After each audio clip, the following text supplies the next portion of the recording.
دفاعی تجزیہ کار جناب زید حامد صاحب، السلام علیکم۔ وعلیکم السلام۔ زید صاحب کیسے ہیں آپ؟ الحمدللہ ٹھیک ہے، آل رائٹ، بہت شکریہ کہ آج آپ پروگرام میں وقت نکال کر آئے اور 6 سپٹمبر کی اہمیت کے حوالے سے بات کریں گے، اور اس حوالے سے جتنے واقعات، جنگ کے جو واقعات تھے ان کو پروگرام میں ہم شامل کرنے کی کوشش کریں گے۔ سب سے پہلے تو اس کے محرکات کی طرف چلتے ہیں، جہاں سے اس کا آغاز ہوا۔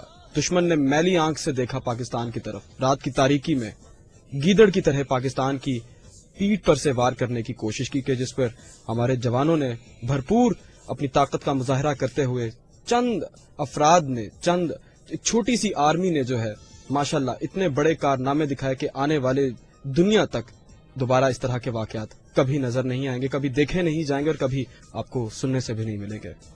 اس حوالے سے سب سے پہلے کہ یہ کیا محرکات تھے رات کی تاریکی میں، ایسے کون سے واقعات تھے، ایسی کون سی باتیں تھیں کہ جس کی وجہ سے یہ واقعہ پیش آیا اور یہ جنگ ہم پہ مسلط کی گئی؟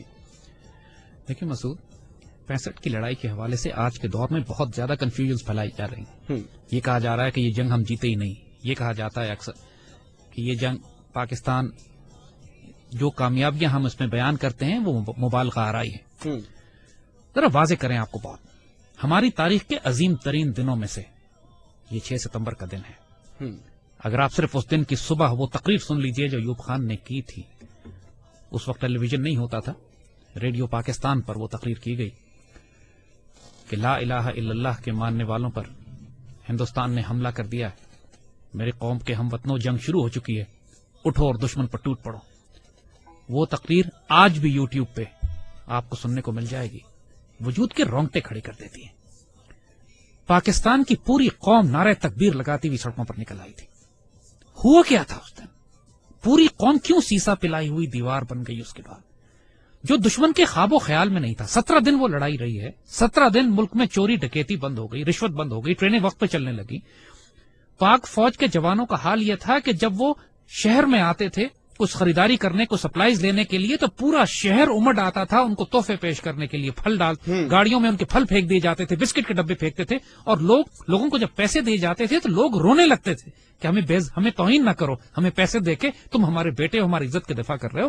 پورا لاہور کا شہر، سرگودے کا شہر، سیالکوٹ کا شہر نکل کے سرحدوں پہ جانے کی بات کرنے لگے۔ ماؤں نے، بہنوں نے اپنے جہیز کے، اپنے زیور، اپنے گھر کے رضائیاں تلائیاں اور جتنا کچھ ان کے پاس، جتنی دولت، جتنا مال ان کے پاس تھا، سب کچھ آپ نے دیکھا کہ لوگوں نے جو صرف پاک فوج کے جوانوں کے نام ان کی امداد کرنے کے لیے۔ ہوا کیا تھا اس دن؟ دیکھو، ہندوستان نے 6 ستمبر کی صبح فجر سے کچھ پہلے لاہور شہر پہ حملہ کیا، اور ان کے جرنیل نے بھڑک ماری تھی کہ ہم 11 بجے تک لاہور جمخانہ میں بیٹھ کر شراب پیئیں گے، ناشتہ کریں گے، شراب پیئیں گے اور بدماشی کی محفل سجائیں گے۔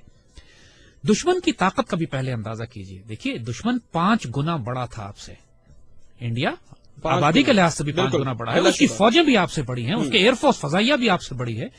5 گنا بڑا دشمن جب رات کی تاریکی میں آپ کے ایک بڑے شہر پہ، جو بالکل سرحد پہ ہے، لاہور آپ سرحد پہ واقع ہے بالکل، اور اچانک اتنا بڑا حملہ کرتا ہے جس کے اندر ایک حملے میں 500 ٹینک استعمال کیے جاتے ہیں، تقریباً 500 ٹینک لاہور میں، 500 ٹینک کے قریب سیالکوٹ کے اوپر جب حملہ ہوتا ہے، اور یہ دونوں سرحدی شہر ہیں ہمارے۔ اور حال یہ تھا کہ Pakistan was totally caught by surprise. Kashmir میں اس سے پہلے جھڑپیں ہو رہی تھیں، ہم نے اس سے پہلے دیکھیے، کشمیر 1947 سے کشمیر میں ہم لڑ رہے ہیں۔ 1947 میں پاکستان بننے کے بعد قائد اعظم نے پہلی جنگ کشمیر میں شروع کروائی تھی کشمیر کی آزادی کے لیے، اور مسلسل کشمیر کی لائن آف کنٹرول پر ہماری انڈیا سے جھڑپیں رہتی تھی۔ صحیح، لائن آف کنٹرول بارڈر نہیں ہے، لائن آف کنٹرول اسی لیے کہا جاتا ہے کہ جس کے ہاتھ جو لگے، جس نے جو قبضہ کر لیا وہ کر لیا۔ ہم نے آزاد کشمیر بھی 1948 کی لڑائی میں آزاد کرایا تھا، بے شک۔ کارگل 2 دفعہ ہمارے ہاتھ میں آ کے نکل چکا، کارگل آج انڈیا کے پاس ہے، لیکن 48 کی لڑائی میں ہم 2 دفعہ لے چکے تھے۔ گلگت بلتستان کا سارا علاقہ ہم نے 48 میں فتح کیا تھا۔ تو اسی طرح 1965 میں کچھ عرصہ پہلے پاکستان آرمی نے ایک آپریشن گرینڈ سلام کیا تھا، ایک آپریشن جبرالٹر کیا تھا، جس کا مقصد یہ تھا کہ کمانڈوز داخل کیے جائیں گے کشمیر کے اندر، صحیح، اور کشمیر کے اندر ایک جنگ آزادی کو برپا کیا جائے گا، صحیح۔ یہ ایک پاکستان اور انڈیا کے درمیان ایک انڈرسٹینڈنگ تھی۔ انٹرنیشنل بارڈرز اور ہوتے ہیں، کشمیر اور ہے، جیسے آپ نے دیکھا کارگل پہ بھی لڑائی ہوئی تو وہ کارگل پہ محدود رہی، انٹرنیشنل بارڈرز میں نہیں کراس کر گئی، کیونکہ یہ بات سمجھنا ضروری ہے کہ line of control international border نہیں ہے، ڈسپیوٹڈ ٹیریٹری ہے، یہ تبدیل ہوتی رہتی ہے. انڈیا کو موقع ملا، وہ سیاچن میں گھس گیا تھا، اس نے سیاچن پہ کچھ پوسٹیں پکڑ لی. اسی طرح 65 میں جب ہم نے آپریشن جبرالٹر کیا، اپنے کمانڈوز اندر داخل کیے، اور اس کے بعد ہم نے ایک فالو اپ آپریشن کرنا تھا، آپریشن گرینڈ سلام، جس کا مقصد یہ تھا کہ آپ جا کے اخنور کیپچر کر لیں، اور وہ جو راستہ ہے، سپلائی لائن ہے، وہ سڑک جو کہ کشمیر میں جاتی ہے، اس کو بند کر دیں، تو پھر اس کے بعد کشمیر کے اندر جنگ آزادی جو ہے وہ کشمیر کو آزاد کرا سکتی. صحیح. اب یہ سارے معاملات لائن آف کنٹرول کے پرلی طرف ہو رہے تھے، لیکن انڈیا نے پریشر ریلیز کرنے کے لیے پاکستان کو بغیر وارننگ دیے، بغیر نوٹس کے، بغیر انٹرنیشنل ڈپلومیسی کے، بغیر سگنل کے، جنگی قواعد ہوتے ہیں، قاعدے ہوتے ہیں، آپ ڈکلیریشن آف وار کرتے ہیں، آپ اناؤنسمنٹ کرتے ہیں، دشمن کو وارن کرتے ہیں کہ یہ آپ معاملہ نہ کیجیے، یہ معاملات جو ہیں یہ جنگی حکم کے لحاظ سے ایک تھریٹ تصور کیے جائیں. صحیح. انڈیا نے ان تمام باتوں کو بالائے طاق رکھتے ہوئے خفیہ طور پر اچانک پاکستان پر حملہ کیا. صحیح. اب اگر دیکھیے آپ کے گھر میں 10-12 بڑے بڑے ڈاکو گھس آتے ہیں، آپ کو مال، آپ کے بچے، آپ کی عورتوں، آپ کے مال و دولت پر قبضہ کرنا چاہتے ہیں، اور آپ اکیلے ہیں، اور آپ ان کو لڑ کر نکال دیں اپنے گھر سے، اور دشمن ناکام ہو جائے، تو یہ بہت بڑی کامیابی ہے. بے شک بے شک. جنگ انہوں نے شروع کی تھی، ہم نے نہیں شروع کی تھی. تو اسی طرح جب پاکستان کے اوپر حملہ ہوتا ہے، لاہور میں ہماری ایک کمپنی تھی، 150 بندہ ہوتا ہے، اور دشمن نے حملہ کیا تھا، پورے بریگیڈز کے ساتھ وہ سیکٹرز پہ حملے کر رہے تھے، اور 150 بندوں نے ان کے 3,500 کی اٹیکنگ فورس کو روک کے رکھا رہا 12 گھنٹے تک، تاکہ ہماری پچھلی فوجوں کو موقع مل گیا کہ ڈیفنسز مضبوط کر لیں. یہ سیالکوٹ پورا شہر خالی تھا.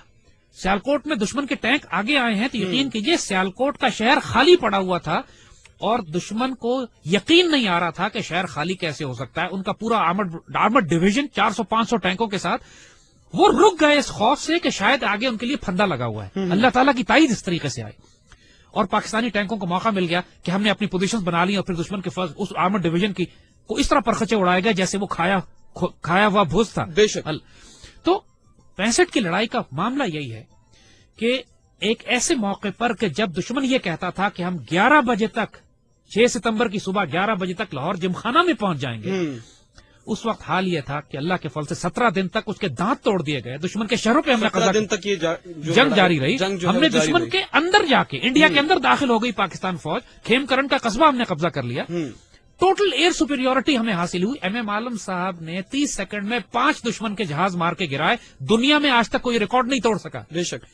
اور جس طرح پاکستان کی پوری قیادت یعنی عام فورسز کی لیڈرشپ سے لے کر ایک عام سپاہی تک جس طرح قربانیاں دی گئی، میجر راجہ عزیز بھٹی شہید ماشاءاللہ اس جنگ کے شہداء میں سے ہیں. آپ کو واقعہ بتاتے ہیں، واقعات اگر آپ سنیں تو اس سے آپ کو اندازہ ہوگا کہ یہ 65 کی لڑائی کا یہ واقعہ 6 ستمبر کو کیوں ہم اتنے رومانٹک طریقے سے، اتنی محبت اور اتنی پیار سے، ایموشن سے، جذبات سے کیوں یاد کرتے ہیں. ایئر مارشل نور خان اس وقت چیف آف ایئر اسٹاف تھے. اچھا. اور پاکستان کے پاس بمبار طیاروں کی کمی ہو گئی، ہمیں بمباری کرنی تھی، تو پلان یہ بنایا گیا کہ C-130 ایئر کرافٹ جو ٹرانسپورٹ ایئر کرافٹ ہے، جس کا کام کھانا سامان، گندم، ایمونیشن پہنچانا ہوتا ہے، C-130 کو استعمال کرتے ہیں بامبنگ کے لیے. اور یہ ڈینجرس مشن تھے، کشمیر بھیجنا تھا اس کو. تو ایئر چیف نے نور خان صاحب کی دلیری اور جرت دیکھیے، یہی پہ لیڈنگ فرام دا فرنٹ جسے کہتے ہیں، انہوں نے کہا کہ یہ سارٹیز نہیں جائیں گی جب تک میں خود نہ دیکھ لوں کہ یہ کتنی خطرناک ہے ہمارے پائلٹس کے لیے. یہی بات جو ہے ہمارے جو پاک فوج کے جوان ہیں، جو پاک فوج ہماری آرمی ہے، اس میں سوری آپ کو انٹرپٹ کر رہا ہوں، اس میں سب سے خاص بات یہ کہ ہماری جو آفیسرز، جو ہماری ریجمنٹ ہے، ہماری جو ایک اسٹائل بنا ہوا ہے کہ ہمارے آفیسرز ہمارے جو ہیں سب سے پہلے وہ لیڈ کرتے ہیں، اس کے بعد پھر کوئی ایگزامپل سیٹ کر کے تو اپنے جو نیچے والے جوان ہوتے ہیں ان کو پھر کہتے ہیں کہ اب تم کرو، اب میں نے کر لیا. دنیا کی تاریخ میں پاکستان فوج ایک واحد فوج ہے کہ جس میں آفیسر کیجویلٹی ریٹ سب سے زیادہ ہے. صحیح. آفیسرز کی شہید ہونے کا یا زخمی ہونے کا ریٹ دنیا کی تمام فوجوں میں سب سے زیادہ ہے، اس لیے کہ ہمارے آفیسرز آگے بڑھ کر لیڈ کرتے ہیں. اور اسی طرح نور خان صاحب اس پہلی فلائٹ میں جو سب سے خطرناک فلائٹ تھی C-130 کے اندر جو C-130 میں بم رکھ کے لے کے گئے اور خود ایئر چیف نے فلائی کیا. یہ آج تک دنیا کی تاریخ میں نہیں ہوا کہ ایئر چیف بامبنگ مشن لے کے جائے. اور یہ باتیں ہماری تاریخ میں آج بچوں کو نہیں پڑھائی جاتی. ایم عالم صاحب ماشاءاللہ جس طریقے سے انہوں نے ٹوٹل ایئر سپیریورٹی کریٹ کی پاک فضائیہ کے افسروں نے، ماشاءاللہ پٹھان کوٹ اور ہلواڑہ اور آدم پور دشمن کے جتنے بھی فرنٹ لائن ایئر بیسز تھے، آپ ان شہداء کے نام، آج اسکواڈرن لیڈر رفیقی ماشاءاللہ شہید ہوتے ہیں، جن کی باڈی تک پاکستان نہیں آ سکی، انڈینز نے ان کی باڈی بھی واپس نہیں کی ہم کو. لیکن جس قسم کی ماشاءاللہ پاک فضائیہ کے کارنامے تھے، پاکستان نیوی کے پاس ایک سمبرین تھی غازی. صحیح. اور اس سب مرین نے دشمن کا ناطقہ بند کیا ہوا تھا. پاکستان نیوی نے سومنات پر 18واں حملہ کیا. دیکھیے دوارکا کے جو قلعہ ہے وہ سومنات مشن دوارکا کے نام سے جو تاریخ میں وہ علاقہ سومنات کا کہلاتا تھا. اور اسی لیے اس زمانے میں تاریخ ناول اور کتابیں لکھی گئیں کہ سومنات پر محمود غزنوی کے 17 حملوں کے بعد یہ 18واں حملہ کیا گیا. اور پاکستان کی نیوی آگے بڑھ کر سمندروں میں گئی, دوارکا پہ گئی, دوارکا کے قلعے کو تباہ کیا بومبنگ کر کے, فائرنگ کر کے, شیلنگ کر کے, اور پھر نکل کر واپس آئی. اور یہ سب یاد رکھیے گا کہ یہ سب کچھ اپنے 5 گنا زیادہ بڑے دشمن کے خلاف کیا جا رہا ہے. بالکل. اور اس وجہ سے جب آپ پاکستان کا دفاع کر سکے, دشمن کے آپ نے دانت توڑ دیے, اس کی فضائیہ کو تباہ کر دیا, آپ نے دوارکا تباہ کر دیا, دشمن کے علاقے پہ قبضہ کر لیا, اور پاکستان کا دفاع کر سکے, تو یہ بہت بڑی کامیابی ہے ہماری. اور ہمارا کبھی بھی ارادہ نہیں تھا اس وقت کہ ہم دہلی کیپچر کر لیں گے جا کے. ہمارا اس وقت مقصد اپنا دفاع کرنا تھا, اور وہ ہم نے کیا. اور 17 دن میں اللہ کے فضل سے پوری دنیا نے لوہا مانا ہماری فضائیہ کا, ہماری آرمی کا, ہماری نیوی کا اور قوم کا.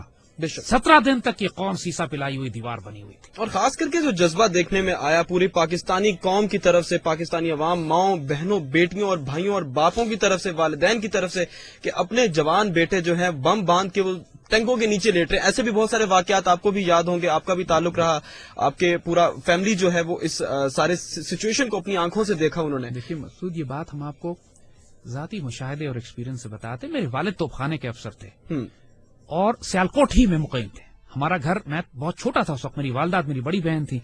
سیالکوٹ سیکٹر پہ بالکل سرحد پہ ہمارا گھر تھا میرے. اور جب یہ جنگ شروع ہوتی ہے تو خاندانوں کو, عورتوں کو, بچوں کو وہاں سے نکلنا پڑا, تو اس میں ہماری والدہ ہمیں لے کر نکلی اور بمباری کے دوران لے کے نکلی. اور یہ وہ وقت تھا کہ جب ہمارے گھر کے آس پاس توپیں لگی ہوئی تھی اور پاکستان کی فوج جوابی حملہ شروع کر رہی تھی سیالکوٹ سیکٹر پہ دشمن کے خلاف. ایسے ایسے معجزات دیکھنے کو ملے ہیں. میرے والد عینی شاہد ہیں اس بات کے کہ ایک سیکٹر پر ہماری توپوں کی مدد کی ضرورت پڑی. ہماری پیادہ فوج کے مورچے تھے جن پہ دشمن کے ٹینکوں کا دباؤ بہت شدید تھا, اور ہماری توپوں کی آخری حد سے بھی زیادہ 2-3 کلومیٹر آگے وہ دشمن کے ٹینکوں کے پوزیشنز تھی.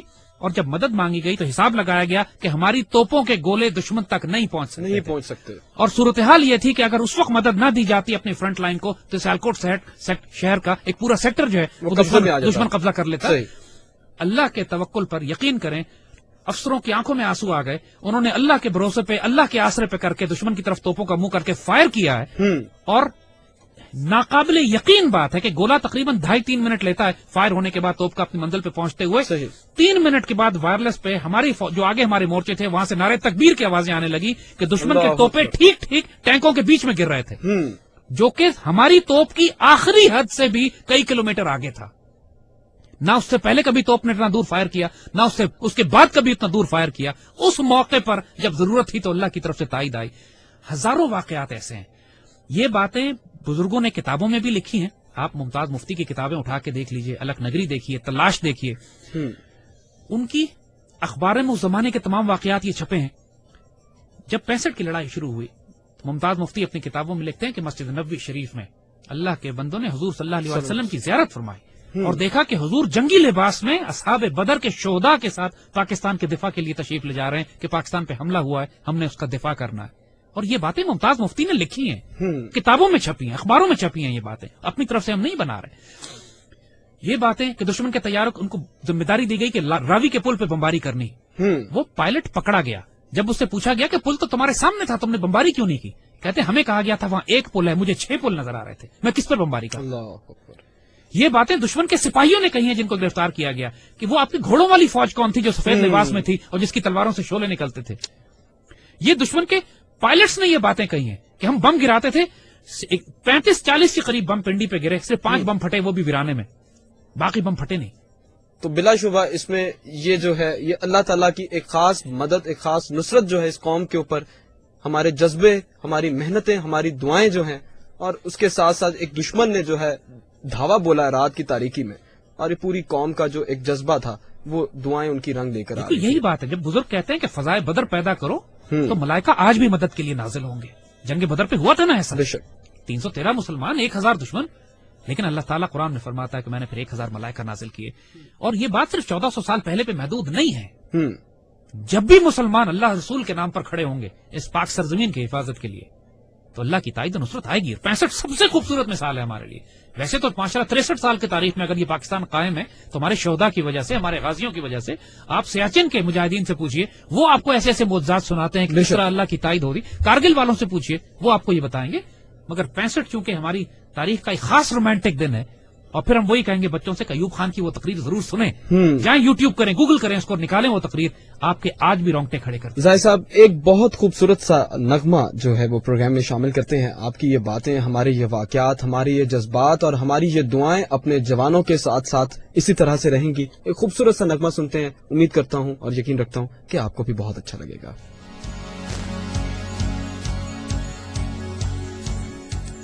مجھے کہتے ہیں Masood Ahmed Khan. Special transmission, special program 6 ستمبر کے حوالے سے دل FM 102 آپ لوگوں کی سماعتوں سے آپ لوگوں کے دلوں تک میرے ساتھ دیجیے گا.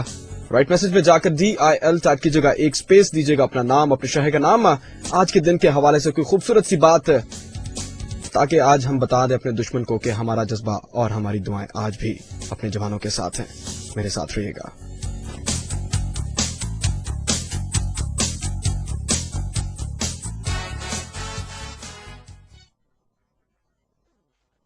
جی لسنرز, ایک بار پھر خوش آمدید کہتا ہوں پروگرام میں. مجھے کہتے ہیں مسعود احمد خان, اور میرے ساتھ پروگرام میں آج تشریف فرما ہے جناب زید حامد صاحب. بات ہو رہی ہے 6 ستمبر 1965 کی, کہ جب دشمن نے میلی آنکھ سے دیکھنے کی ایک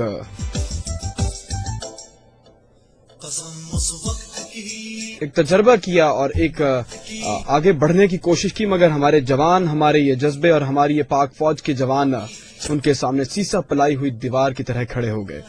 بات ہو رہی ہے آج 6 ستمبر کے حوالے سے واقعات, اس کی اسپرٹ کے حوالے سے بات کریں گے. اور زید صاحب, آپ کا بہت شکریہ کہ آپ پروگرام میں آج تشریف لائے. بات ہو رہی تھی 6 ستمبر کے واقعات کے حوالے سے. آپ کیا اپنی ذات اس میں انوالو رہی؟ آپ کے اپنے گھر والے, آپ کے اپنے ماشاءاللہ والد صاحب فوج میں تھے, اس جنگ کو اپنی آنکھوں سے دیکھا اور لڑا, اور وہ جو جذبہ تھا اور وہ جو واقعات, وہ جو روحانی ایک کیفیت تھی, اور ایک جو ایک وار کے اندر ایک جو سچویشن ہوتی ہے, جذبہ ہوتا ہے, محبت ہوتی ہے, اور پھر لڑ مرنے کی, اور پھر شہید ہونے کی, یا پھر غازی ہونے کی جو ایک جستجو اور ایک طلب رہتی ہے ایک جوان کو, ایک فوجی جوان کو, اور ایک مسلمان اور پاکستانی جوان کو, وہ بھی آپ کے والد صاحب نے اور آپ نے اپنی آنکھوں سے دیکھا. اس حوالے سے کچھ ذرا پروگرام میں ہمارے لسنرز کے ساتھ شیئر کیجیے گا. دیکھیے مسعود, اتنے غیر معمولی واقعات ہیں. ہم ایک واقعہ سناتے ہیں کہ جو ہمارے بچوں نے کسی کتاب میں نہیں پڑھا ہوگا. جب لاہور پر حملہ کیا انڈین ڈویژنز نے, تو انڈین جرنیل اپنے سپاہیوں کو یہ حوصلہ بڑھانے کے لیے کہہ رہے تھے کہ لاہور اب صرف 3 میل 4 میل دور رہ گیا, بس تمہاری آنکھوں کے سامنے تھوڑا سا آگے بڑھو اور لاہور تمہارے قبضے میں. مزاحمت شدید ہو رہی تھی, اور پاکستان کے جوانوں نے اپنے آپ کو دشمن کے ٹینکوں کے سامنے ڈال دیا تھا روکنے کے لیے. اس کیفیت میں لاہور تقریباً 14 میل دور تھا. وہ جو سڑک آ رہی تھی لاہور کی طرف 14 میل دور تھی. اس زمانے میں وائرلیس انکرپٹڈ نہیں ہوتے تھے, جو کمیونیکیشن ہوتی تھی دونوں طرف سے سنی جا سکتی تھی. آج کل کی ٹیکنالوجی ہے کہ وائرلیس خفیہ ہوتے ہیں, آج دوسری بات نہیں سنی جاتی. تو وائرلیس پہ جب ہمارے جوانوں نے, ایک افسر نے یہ سنا کہ دشمن کا جنرل اپنے سپاہیوں سے یہ کہہ رہا ہے کہ صرف 3 یا 4 میل دور لاہور رہ گیا, اور اس وقت لاہور 14 میل تھا. 14 میل دور. تو اس وقت اس افسر نے, ہمارا وہ زخمی افسر نے, اپنے مورچے سے نکلا ہے, سڑک کے کنارے جو کتبہ لگا ہوا تھا جس پر لکھا تھا لاہور 14 میل, اس پر اس کو اکھاڑا ہے وہاں سے, اور اس کو انڈیا کی طرف لے کر گیا ہے آگے, مزید 2 فرلانگ آگے, اور وہاں پر اس نے لگایا ہے, اور اپنے خون سے اس پر نقطہ لگا کے 0.2 ایڈ کیا ہے, اور لکھا ہے 14.2 بلڈی مائلز. اور وہ کتبہ لگا کر واپس پہنچا اپنے, تاکہ دشمن کے ٹینک جب آگے آئے تو انہوں نے دیکھا کہ وہاں پہ 3 کلومیٹر یا 3 میل یا 4 میل نہیں, 14.2 بلڈی مائلز تھا لاہور, اور دشمن اس کو پار نہیں کر سکا. اور یہ وہ جذبے تھے. جب شہداء پہنچنا شروع ہوئے CMH میں, پیچھے کچھ افسرز اور کچھ جوان شہیدوں کو لے کے جب پیچھے واپس آئے ہیں, تو انہوں نے دیکھا کہ اتنا پریشر تھا کام کرنے کا کہ مرد سارے کام میں لگے ہوئے تھے. تو ان زخمیوں کو ریسیو کرنے کے لیے نرسز تھی, ہاسپٹل کی نرسز تھیں جو زخمیوں کو ریسیو کر رہی تھی. کوئی ڈاکٹر سارے سرجن تھے, آپریشن میں تھے, زخمی آ رہے تھے. تو شہداء کو انہوں نے نرسز کے حوالے کیا کہ آپ ان کو تیار کریں اور رکھیں ایک طرف, تاکہ بعد میں ان کو بریل کے لیے لے جایا جائے گا. تو آنے والے جوانوں نے جب یہ دیکھا کہ بہنیں اور بیٹیاں ان شہداء کو ریسیو کر رہی ہیں, تو انہوں کی آنکھوں میں آنسو آ گئے. واپس جا کے اپنی پوری یونٹ میں اعلان کیا کہ وہ شیرو دلیرو, سینوں پہ گولیاں کھانا, پیچھے تمہاری بہنیں تمہیں وصول کر رہی ہیں. ایسا نہ ہو کہ تمہاری پشت دیکھیں اور یہ کہیں کہ یہ بغیرت پشت پہ گولی کھا کر آیا ہے. یعنی یہ جذبہ تھا جوانوں میں آگے, کہ چیخیں نکل گئی اگلوں کی کہ ہمیں دفن کرنے کے لیے پیچھے ہماری بہنیں کھڑی ہیں. اور سب نے قسمیں کھائیں کہ ہم گولی سینوں پہ کھائیں گے. یہ وہ باتیں جو یونٹوں کے اندر ہوئی ہیں. یہ باتیں نہ ٹیکسٹ بکس میں لکھی جاتی ہیں نہ کتابوں میں. یہ وہ باتیں کہ جو فوجیوں کے سینوں میں دفن ہے کہ ہمارے یعنی جو بات ہم نے آپ کو بتائی کہ جس طرح معجزات وہاں پر ہو رہے تھے, یعنی جس طرح کا دباؤ دشمن کی طرف سے پڑا ہوا تھا اور جس طرح قربانیاں دی جا رہی تھی اور معجزات ظاہر ہو رہے تھے, جیسے بات کی کہ یہ سننے میں نہیں آیا کہ توپیں اپنی آخری حد سے زیادہ مار رہی ہوں. جب دشمن کھلا یعنی ایک موقع ایسا آیا کہ توپخانہ ہمیشہ پیچھے ہوتا ہے. توپخانے کا کام یہ ہوتا ہے کہ دور بیٹھ کے دشمن کے ہم پہ فائر کرے, آگے انفینٹری ہوتی ہے, مورچے بنے ہوتے ہیں. صحیح. ایسے بھی موقع آ گئے کہ جب دشمن کے ٹینک ہمارے توپخانے کے اتنے نزدیک پہنچ گئے کہ براہ راست توپخانے اور ٹینکوں کی لڑائی شروع ہونے والی تھی. کہا جاتا ہے دوسری جنگ عظیم کے بعد سب سے بڑی ٹینکوں کی لڑائی بھی سیالکوٹ میں لڑی گئی. دوسری جنگ عظیم کے بعد دنیا میں اگر کوئی ٹینکوں کی لڑائی لڑی تو گئی سب سے بڑی وہ سیالکوٹ کے محاذ پہ وہ لڑائی لڑی گئی. اور مگر ہم ایسے بھی موقع آئے کہ جب ہمارے توپخانے کو براہ راست یعنی ایک موقع پہ ایک فوجی اصطلاح میں اگر بات کریں تو باقاعدہ ایک آرٹلری آفیسر نے کمانڈ دی کہ HE unload and AP load یعنی ہائی ایکسپلوسو شیل نکال دو اور اب آرمر پیئرسنگ شیل لوڈ کرو کیونکہ اب توپ اور ٹینک کی براہ راست لڑائی شروع ہونے والی ہے. ارے واہ. اور یہ ایسا موقع ہوتا ہے کہ جس کے بعد آر یا پار ہوتا ہے یعنی اور ٹینک ایڈوانٹیج میں ہوتا ہے کیونکہ ٹینک موبائل ہوتا ہے, حرکت کر سکتا ہے, توپ ایک جگہ پہ رکی ہوتی ہے. اور ایسے موقع پہ اللہ نے دھند بھیج دی, بیچ میں دھندیں آ گئی جس کی وجہ سے دشمن کے ٹینک رک گئے. اور جس طرح پہلے کہا تھا کہ پہلے دشمن کو خوف طاری کر دیا اللہ نے. تو یہ اللہ کے اتنی بڑی تائید اور معجزہ اور کرم اور احسان تھا میرے مالک کا. یہ بات ہم نے کی کہ پوری قوم ماشاءاللہ سیسا پلائی. اس وقت ایسی کیا خاص بات تھی کہ پوری قوم ایک ایز اے سنگل یونٹ نظر آ رہی تھی.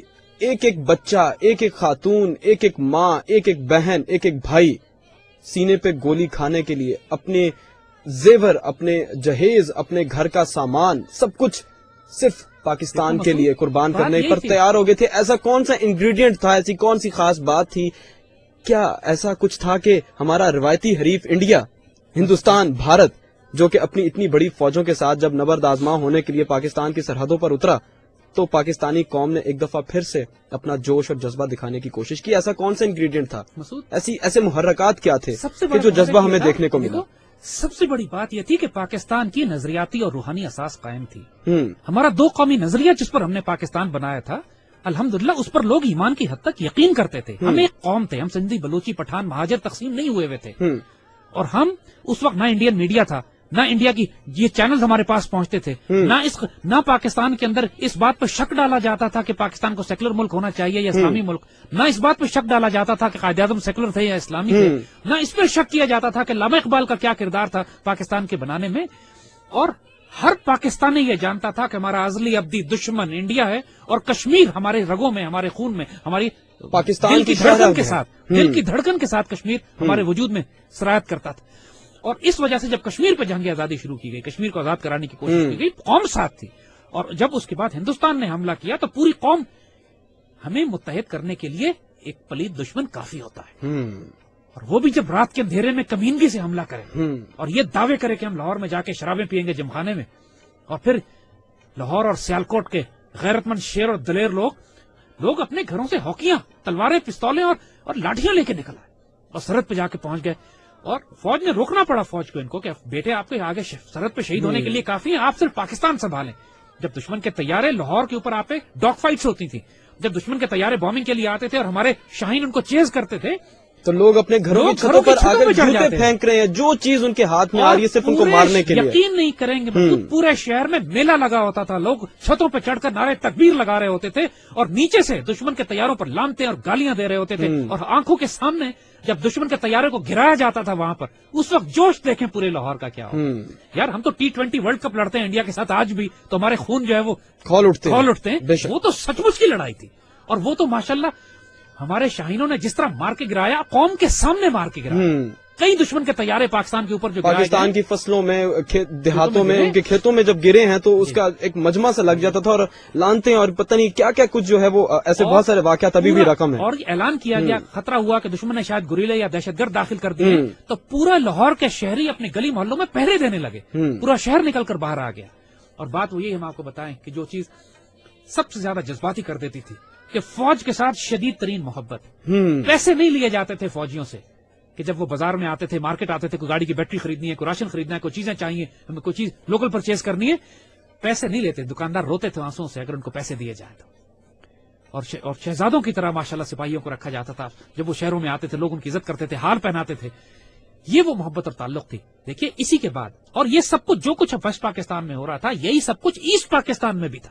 بنگالی مسلمان بھی اسی طریقے سے کھڑے ہو کر پاکستان کے دفاع میں ہندوستان کے خلاف نعرے لگا رہے تھے. وہاں بھی چھوٹی موٹی جھڑپیں ہوئی, تھوڑا ٹینشن ہو گئی, لیکن اصل جنگ اس طرف لڑی گئی. یہی وہ نظریاتی اور روحانی اساس تھی ہماری جو ہمیں پاکستانی مسلمان بناتی تھی. اور یہی وہ بات تھی کہ جو 65 کی جنگ میں ہمیں نظر آئی, جو جذبہ ہمیں نظر آیا, جو سارا ایک معاملہ جس کی وجہ سے پاکستان, پاکستانی عوام, پاکستانی جوان آج بھی اپنے ملک کے ساتھ اسی طرح سے مخلص ہیں جس طرح سے پہلے. ایوب خان سے لے کر ایک عام سپاہی تک, ایوب خان کی وہ تقریر میں آپ کو بار بار کہہ رہا ہوں, اس کو سنو. ہماری تاریخ کی عظیم ترین تقریر, قائد اعظم اور علامہ اقبال کی گفتگو کے بعد, باتوں کے بعد, تقریروں اور جوش کے بعد لیاقت علی خان نے وہ تقریر جو قرارداد مقاصد پیش کرتے ہوئے کہی تھی, وہ ایک حیرت انگیز تقریر ہے. اور اس کے بعد ایوب خان کی وہ تقریر جو انہوں نے 65 کے دن 1965 میں 6 ستمبر کی صبح 9-10 بجے ریڈیو پاکستان پہ کہی, جس نے پوری قوم کو کھڑا کر دیا. اور لوگوں نے اسٹیشنوں پہ, ریلوے اسٹیشن کے اوپر, چائے خانوں کے اوپر, اڈوں کے اوپر, بسوں کے اڈوں پہ وہ تقریر سنی ہے اور سانس روک کے سنی ہے. پورے پاکستان میں ٹریفک رک گئی, سکتہ طاری تھا جب وہ تقریر 10 منٹ کی ہو رہی تھی. اور جب وہ تقریر ختم ہوئی ہے تو پورے پاکستان میں ایک نعرے تکبیر کی اس طرح نعرے گونجے ہیں, اور لوگوں نے اپنے ہتھیار نکال لیے, سرحدوں کی طرف دوڑے پاکستان کے دفاع کے لیے. بات وہ یہی ہے کہ جب تک ہماری روحانی اور نظریاتی اساس زندہ ہے, ہماری یہ قوم زندہ. آپ دیکھیں گے اس کے بعد اسی لیے 1965 کے بعد دشمن نے سب سے پہلا وار جو کیا ایسٹ پاکستان میں ہماری روحانی اور نظریاتی اساس پہ کیا. 2 قومی نظریے پہ ضرب لگانے کی کوشش کی, بنگالی قومیت کو فروغ دینے کی کوشش کی, اگرتلہ سازش کر کے شیخ مجیب الرحمان اور اس کے ساتھ انہوں نے بنگالی نیشنلزم کو فروغ دیا. اور جس کا نقصان ہمیں 7 سال بعد ہی ہو گیا کہ جب پاکستان قومیت کی بنیاد پہ نعوذ باللہ توڑ کر الگ کر دیا گیا. اور زاہد صاحب یہاں پر آپ کو انٹرپٹ کروں گا, کیوں نہ ہم چل کے ایوب صاحب کی وہ تقریر سن لیں. بہت خوبصورت بات ہوگی اگر آپ وہ تقریر لگا دیں. اور میں امید کرتا ہوں, یقین رکھتا ہوں جتنے لسنرز ہیں وہ بھی اس سے محظوظ ہوں گے, ایک جذبہ جاگے گا اور وجود کے رونگٹے کھڑے ہو جائیں گے. آئیے چلتے سنتے ہیں اور دیکھتے ہیں کہ صدر ایوب اس وقت کیا کہہ رہے تھے. میرے عزیز ہم وطنوں, السلام علیکم. 10 کروڑ پاکستانیوں کے امتحان کا وقت آ پہنچا ہے. آج صبح سویرے ہندوستانی فوج نے پاکستان کے علاقے پر لاہور کی جانب سے حملہ کیا اور بھارتی ہوائی بیڑے نے وزیر آباد اسٹیشن پر ٹھہری ہوئی ایک مسافر گاڑی کو اپنی بزدلانہ حملے کا نشانہ بنایا. بھارتی حکمران شروع سے پاکستان کی وجود سے نفرت کرتے رہے ہیں اور مسلمانوں کی علیحدہ آزاد مملکت کو انہوں نے کبھی دل سے تسلیم ہی نہیں کیا. پچھلے 18 برس سے وہ پاکستان کے خلاف جنگی تیاریاں کرتے رہے ہیں. پاکستان کے 10 کروڑ عوام جن کے دل کی دھڑکن میں لا الہ الا اللہ محمد رسول اللہ کی صدا گونج رہی ہے, اس وقت تک چین سے نہیں بیٹھیں گے جب تک دشمن کی توپیں ہمیشہ کے لیے خاموش نہ ہو جائیں. ہندوستانی حکمران شاید ابھی نہیں جانتے کہ انہوں نے کس قوم کو للکارا ہے. ہمارے دلوں میں ایمان اور یقین موقف ہے اور ہمیں یہ معلوم ہے کہ ہم سچائی کی جنگ لڑ رہے ہیں. ملک میں آج ہنگامی صورتحال کا اعلان کر دیا گیا ہے. جنگ شروع ہو چکی ہے. دشمن کو فنا کرنے کے لیے ہمارے بہادر فوجیوں کی پیش قدمی جاری ہے. اللہ تعالی نے پاکستان کی مسلح فوجوں کو اپنے جوہر دکھانے کا موقع عطا کیا ہے. میرے ہم وطنوں, آگے بڑھو اور دشمن کا مقابلہ کرو. خدا تمہارا حامی و ناصر ہو.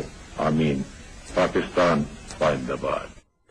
پاکستان پائندہ باد. اور یہ تھی وہ تقریر کہ جس نے وجود کے رونگٹے کھڑے کر دیے, اور ہر پاکستانی کے جس نے وہ تقریر سنی, ایک جذبہ, ایک طاقت, ایک محبت, ایک چاہت, اور اس کے ساتھ ساتھ نہ جانے کتنے ایسے جذبے کے جو پاکستان اس دھرتی ماں کے لیے جاگ اٹھے. دیکھیے جس کے پاس جو تھا اس نے پیش کر دیا. آج یہ جو ہمارے جذباتی ترین ترانے ہیں, نور جہاں اس وقت معمولی سی سنگر تھی. جب پاکستان پر حملہ ہوا تو انہوں نے ریڈیو پاکستان فون کیا. انہوں نے کہا میں نور جہاں ہوں, میں آ کے کچھ پاکستانی فوج کے لیے ترانے ریکارڈ کرنا چاہتی ہوں. ہماری قوم تیاری نہیں تھی ان حالات کے لیے, ان کو بلا لیا گیا. وہیں بیٹھے بیٹھے انہوں نے وہ ترانے ریکارڈ کرائے. جو آج یہ ترانے جو آپ سنتے ہیں, پکر ہٹاتے نہیں وکتے, جرنیل نہیں کرنیل نہیں, اے میرے ڈھول سپاہیا تینوں رب دیاں راکھاں, انہوں نے پوری قوم میں آگ لگا دی. پاک فوج یہ ترانے جب چلتے تھے ریڈیو کے اوپر, اور آپ ہم کہیں گے سنائیں یہ ترانے قوم کو ایک دفعہ پھر. اور اس تقریر کے پس منظر میں دیکھیے, جب یہ تقریر ہو کہ یہ دشمن نہیں جانتا کہ اس نے کس قوم کو پکارا ہے, ہمارے دل کی دھڑکن میں لا الہ الا اللہ محمد رسول اللہ. آپ نے سوال کیا تھا نا وہ کیا چیز تھی جس نے ہمیں سیسا پلائی ہوئی دیوار بنایا, وہ یہی کلمہ تھا. لا الہ الا اللہ جو ہماری دل کی دھڑکنوں میں محمد رسول اللہ ماشاءاللہ گونج رہا ہے. ہمارے ملک کے اس وقت ایوب خان سے جس کو جو مرضی شکایت ہو، لیکن اس موقع پر وہ دل سے تقریر کی تھی انہوں نے. اس موقع پر ان کی بھی آنکھوں میں آنسو تھے. اس موقع پر وہ ایک مسلمان بن چکے تھے جو ایک پاکستان کی عزت اور آبرو کے حفاظت کے ذمہ دار تھے، اور انہوں نے قوم کو جس طرح پکارا تھا اور اس کو لبیک کہلوایا تھا اس جہاد کی پکار کے اوپر، یہ اور پھر یہ نور جہان کے ترانے، پھر یہ جذبہ جہاد اور جذبہ شہادت. جیل کے قیدیوں نے خون ڈونیٹ کرنا شروع کر دیا، توبہ کر لی گناہوں سے کہ آئندہ ہم پاکستان کے خلاف کوئی بات نہیں کریں گے. ظاہر صاحب کیوں نہ چل کر میڈم نور جہاں کو پروگرام میں شامل کرتے ہیں تاکہ یہ جو جذبہ ہے، یہ جو روحانی کیفیت ایک طاری ہونے جا رہی ہے، یہ اسی طرح سے برقرار رہے. مجھے کہتے ہیں مسعود احمد خان. آپ لوگ ہمارا ساتھ دے رہے ہیں 2030 پر.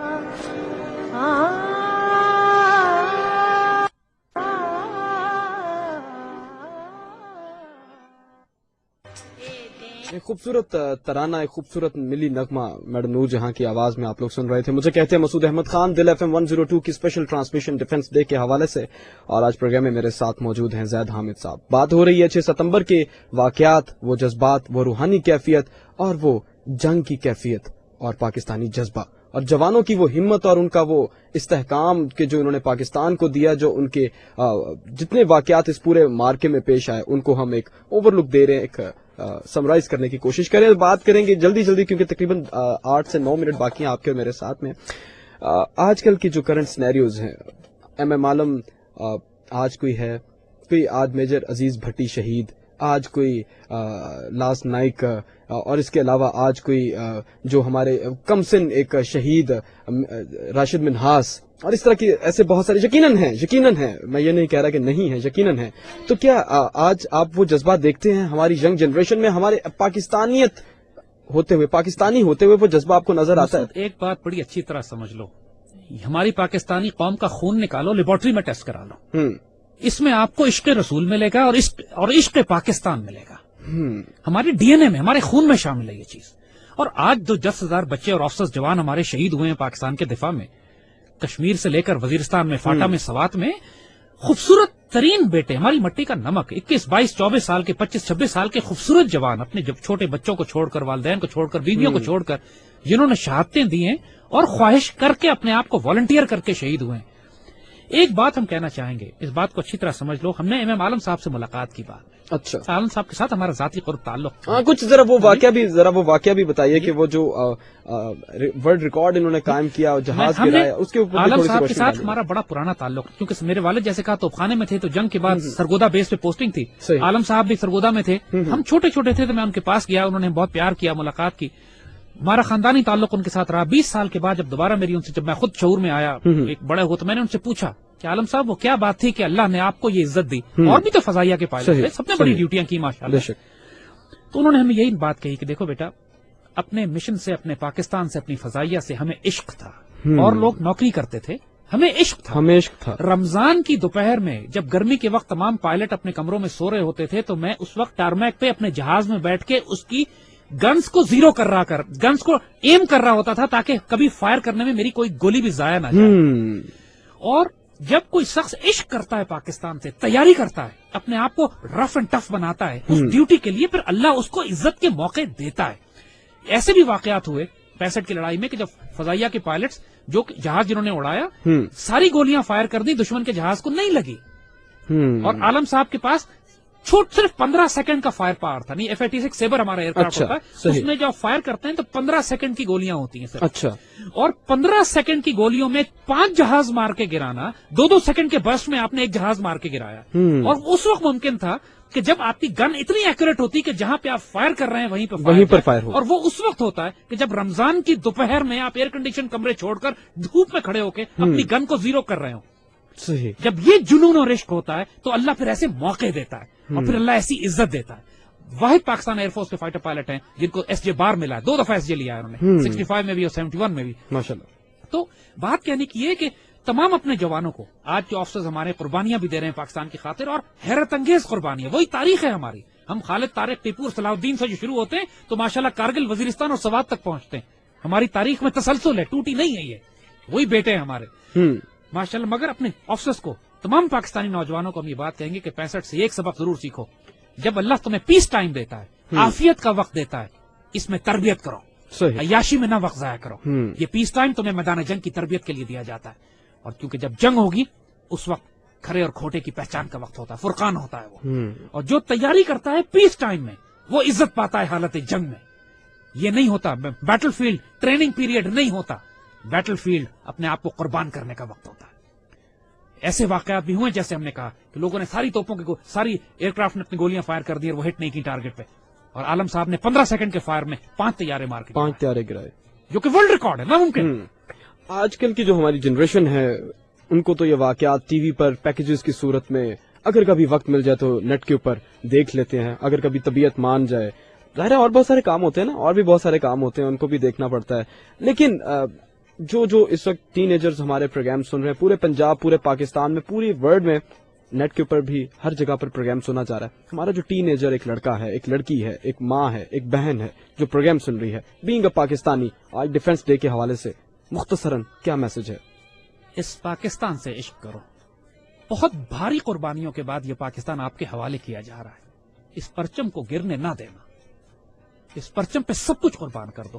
یہ سوال نہ کرنا کہ اس پرچم سے ہمیں کیا ملتا ہے، سرزمین سے ہمیں کیا ملے گا. اس کی مٹی میں تمہارا خون شامل ہو گیا نا، 2 جہانوں میں خوش نصیب ہو جاؤ گے. اس مٹی کو چھوڑ کر چلے گئے بد نصیب ہو جاؤ گے. مشرقی پاکستان والوں نے اپنے آپ کو توڑ کر الگ کر لیا. وہ فیض جو اس پاکستان سے وابستہ ہے انہوں نے قومیت اور لسانیت کی بنیاد پر اپنے آپ کو اس سے الگ کر لیا. جو اس پاکستان میں بستا ہے وہ سایہ خدائے ذوالجلال میں ہے.